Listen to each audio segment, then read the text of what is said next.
Well, here we are with a smiling Darren Gough, and no wonder he's smiling. He's at the Oval. England are 3-0 up after 4.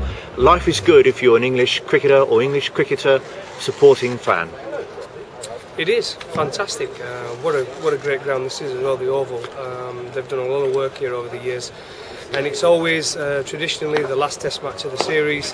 England 3-0 up. It's normally pretty close, but this one's not so close, and England have been so dominant throughout the series. So looking forward to this Test match. It'll be really good.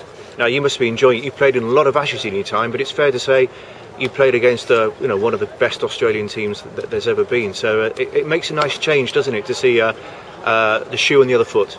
Yeah, exactly. In the 90s, Australia were dominant. They had a top side, a settled side. They had Shane Warne and Glenn McGrath, which tend to get the wickets for them, and Jason Gillespie, not forgetting. And then with a bat, they had Adam Gilchrist coming in at number 7, which after you get through Steve Waugh, Mark Waugh, Justin Langer, Damian Martin, Ricky Ponting, you had to get past Gilchrist. So yeah, they had a dominant side, but it's great now to see England doing so well.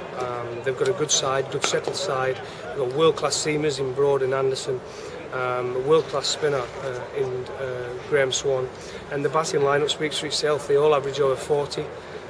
Johnny Bairstow is the younger one of the group, him and Joe Root. They're still finding their feet.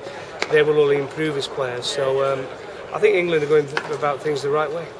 Yeah, and it's massively important, isn't it, this last Test? I mean, the series is won 3-0 already, but you don't want to give Australia anything, do you? Especially as they've all got to start again in Brisbane in December. Yeah, listen, I think it's a big Test match for Australia. I really do, because there's a few players playing for their place come the first Test in Brisbane.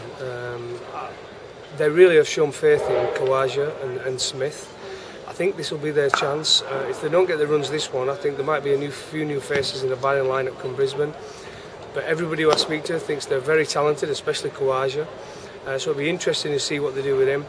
For England, it's whether they go with the usual 11 or bring in a couple of changes and have a look at the fringe players. But I know if I was one of the players, if I was a Swan or an Anderson, I'd want to be playing. I'd want to be playing in a Ashes series in the last Test. I want to be taking 5, 6, 7 wickets, whatever you can get out of the series, because it just shows, right? I retired from Test cricket at 31, 32 through injury, and you just don't know what's around the corner. You want to play every single Test match as well you can.